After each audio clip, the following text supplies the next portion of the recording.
नमस्कार दोस्तों। आज हम श्रावण मास महात्म का 7वां अध्याय पढ़ेंगे। वक्रतुंडे महाकाय सूर्यकोटि संप्रभ निर्विघ्नं करो मे देव सर्वकार्येषु सर्वदा। मंगलवार व्रत कथा। भगवान सदाशिव ने श्री सनत कुमार से कहा, अब मैं मंगलवार के व्रत का महात्म सुनाऊंगा। ध्यानपूर्वक सुनो। इस व्रत के करने से वैधव्य का नाश होता है। विवाहोत्तर 5 वर्ष तक इस व्रत को करना चाहिए। इस व्रत का नाम मंगला गौरी व्रत है। इस व्रत ताप का नाश करने वाला है। विवाह के पश्चात पहले मंगलवार के दिन इस व्रत को आरंभ करना चाहिए। पुष्प मंडप का निर्माण करके उसे कंदली स्तंभों से शोभित करना चाहिए। उसे अनेक प्रकार के सुंदर वस्त्रों तथा फलों से सजाना चाहिए। मंडप में देवी की सोने की प्रतिमा बनवाकर स्थापित करनी चाहिए। यदि सोने की प्रतिमा बनवाने की शक्ति ना रखता हो तो अपनी शक्ति के अनुसार किसी अन्य धातु की प्रतिमा बनवाकर स्थापित करनी चाहिए। इसके बाद उस प्रतिमा का अर्चन करना चाहिए।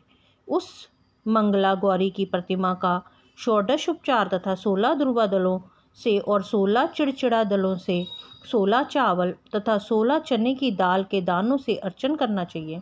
16 बत्तियों का एक दीपक होना चाहिए अथवा 16 दीपक जलाकर भक्ति द्वारा दही तथा चावलों का नैवेद्य समर्पण करना चाहिए। देवी की मूर्ति के पास सिल लोड़ा रखना चाहिए। इस तरह 5 वर्ष तक व्रत करना चाहिए। फिर उद्यापन करके माता का वायना देनी चाहिए। अब वायना के संबंध में सुनो। मंगला गौरी के एक पल सोने की प्रतिमा बनवानी चाहिए या आधे पल या आधे से आधे पल की प्रतिमा बनवानी चाहिए। अपनी शक्ति के अनुसार सोने अथवा चांदी के घड़े को चावलों से भरना चाहिए। उस घड़े के ऊपर पहनने के कपड़े या चोली रखनी चाहिए। उसके ऊपर मंगला गौरी की प्रतिमा रखनी चाहिए। देवी के नज़दीक, जैसे कि मैं ऊपर भी कह आया हूँ, सिल लोड़ा रखना चाहिए। ये सिल लोड़ा चांदी का होना चाहिए। इस प्रकार माता के लिए वायना देना चाहिए। फिर 16 सुहागन ब्राह्मणियों को भोजन करवाएं। हे सनत कुमार, इस प्रकार व्रत करने से 7 जन्म तक अटल सौभाग्य तथा पुत्र पौत्र एवं संपत्ति आदि सब अपने आप प्राप्त हो जाया करते हैं। सनत कुमार ने भगवान श्री सदाशिव से पूछा, प्रभु, इस व्रत को पहल किसने किया था और उसके करने से किस फल की प्राप्ति हुई? कृपा करके आप मुझे इस व्रत के संबंध में इस प्रकार बतलाएं जिससे कि इस व्रत में मेरी श्रद्धा हो जाए।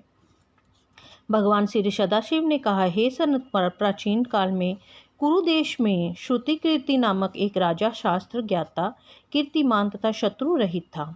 वह 64 कलाओं का जानने वाला तथा धनुर्विद्या में निपुण था। उसके यहाँ संसार की किसी वस्तु की कमी ना थी। कमी थी तो केवल एक संतान की। संतान प्राप्ति के लिए वह दिन रात यत्न करता रहता। उसने संतान के लिए देवी की आराधना भी की। एक दिन देवी की उसने आराधना से प्रसन्न होकर उसे साक्षात दर्शन दिए और कहा, हे श्रुतकीर्ति, वर मांगो। राजा श्रुतकीर्ति ने कहा, माँ, यदि आप मुझ पर प्रसन्न हैं तो मुझे एक पुत्र दें। आपकी कृपा से मेरे यहाँ धन धान्य आदि किसी चीज़ की कमी नहीं। बस एक पुत्र सुख को छोड़कर मेरे यहाँ सब आनंद है। राजा के वचन सुनकर देवी से मुस्कुराई। उसने कहा, राजन, तुमने एक दुर्लभ वस्तु की याचना की है, फिर भी मैं तुमको पुत्र अवश्य दूंगी। लेकिन तुम मेरी बात को ध्यान देकर सुनो।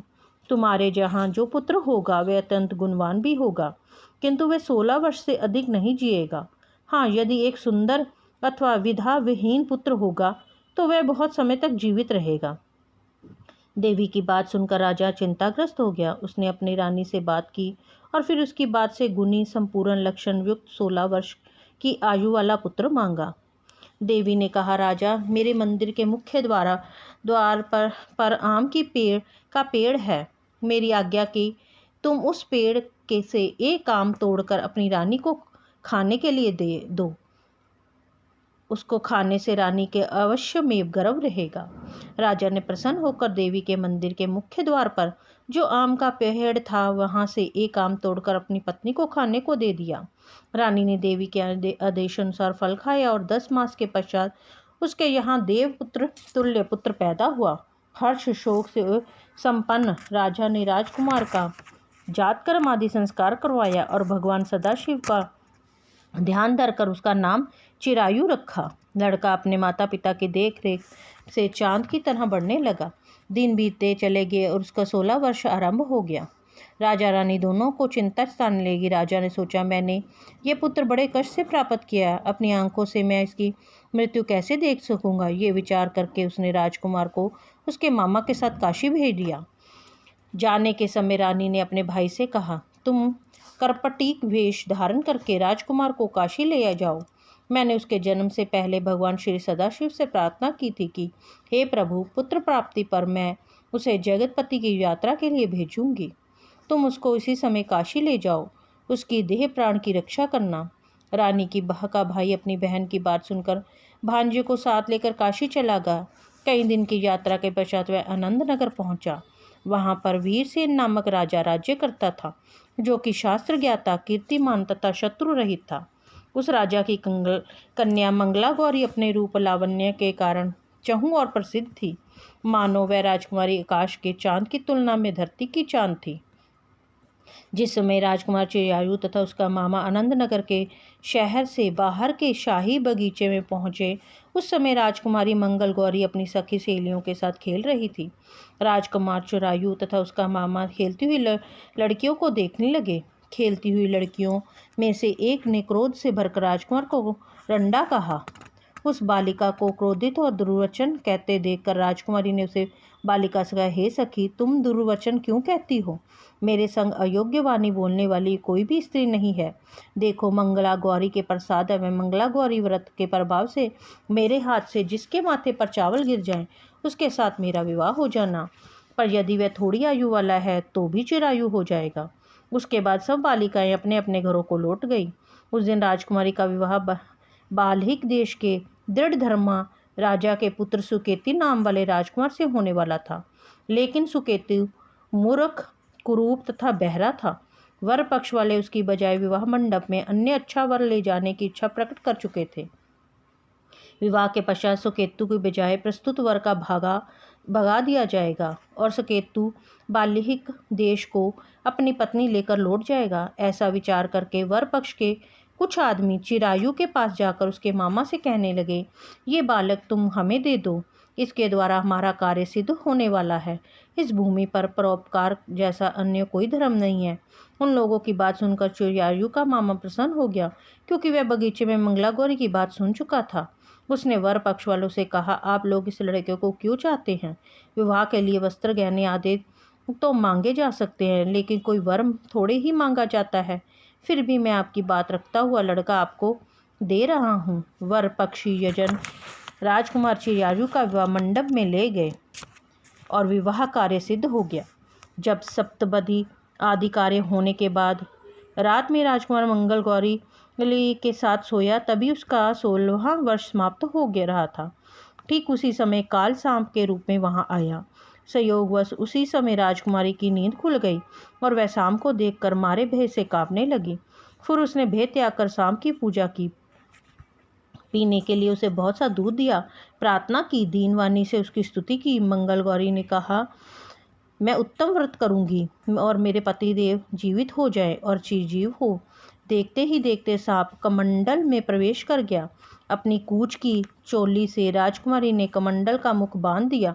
इस समय राजकुमार अपने शरीर के अंगों को एड़ते हुए जाकर उठकर बैठ गया। उसने राजकुमारी से कहा, मुझे बहुत भूख लगी है। राजकुमारी ने माता के समीप जाकर लड्डू आदि लाकर राजकुमार को खाने के लिए दिए। राजकुमार ने प्रसन्न होकर भोजन किया। हाथ धोते समय उसके हाथ में से अंगूठी गिर गई। वह पान पाक खाकर दोबारा सो गया। उसने सोने के बाद राजकुमारी कमंडल को बाहर फेंकने के लिए गई, लेकिन विधि के विधान से बाहर जाते समय चमकते हुए हार की चमक देखकर चकित रह गई। उसके उस घट में स्थित हार को अपने गले में पहन लिया। थोड़ी रात बाकी रहने पर चिरायु का मामा आकर उसे ले गया। चिरायु के जाने के बाद वरपक्षीय जन सुकेतु को वहां ले आए। मंगल गौरी ने जब सुकेतु को देखा तो कहा, ये मेरा पति नहीं है। इस पर वरपक्षीय जनों ने राजकुमारी से कहा, हे देवी, ये तुम क्या कह रही हो? यदि कोई पहचान हो तो कहो। मंगल गौरी ने कहा, रात को मेरे पति ने जो मुझे जुड़ाऊ हार दिया है, उस हार के रत्नों की सुंदरता ये बतलाएं।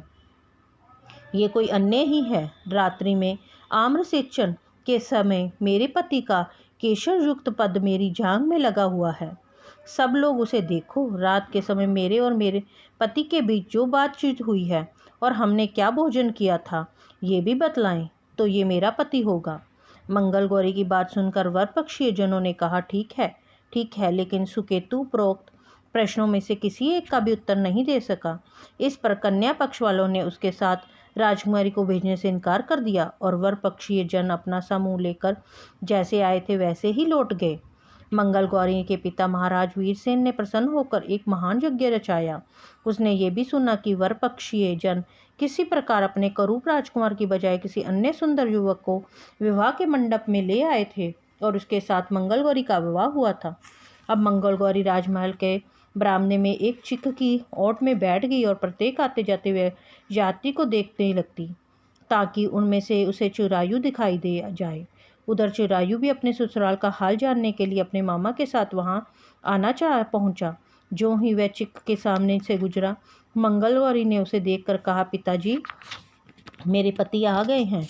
राजा ने तुरंत ही मामा भांजे को राजा को भवन में भीतर बुलवा दिया। मंगल गौरी की बतलाई हुई सब निशानियां चिरायु में मौजूद थी। राजा ने वस्त्राभरण, अश्व, गज, रथ और अन्य बहुत सी चीज़ों के साथ मंगल गौरी चिरायु के साथ कर दी। उसके बाद चिरायु राजा वीरसेन से विदा होकर अपनी पत्नी एवं मामा के साथ कुलनंदन सेना सहित अपने नगर को गया। जब उसके माता पिता ने लोगों के मुख से उसकी वापसी के संबंध में सुना तो उन्होंने इस बात पर विश्वास नहीं किया। वह सोचने लगे कि भाग्य के विपरीत कैसे हो सकता है। वे अभी ये सोच ही रहे थे कि राजकुमार चिरायु के माता और पिता के चरणों में प्रणाम किया। माता ने उसका सिर सूंघा और उसके आनंद का कोई वारा पार ना रहा।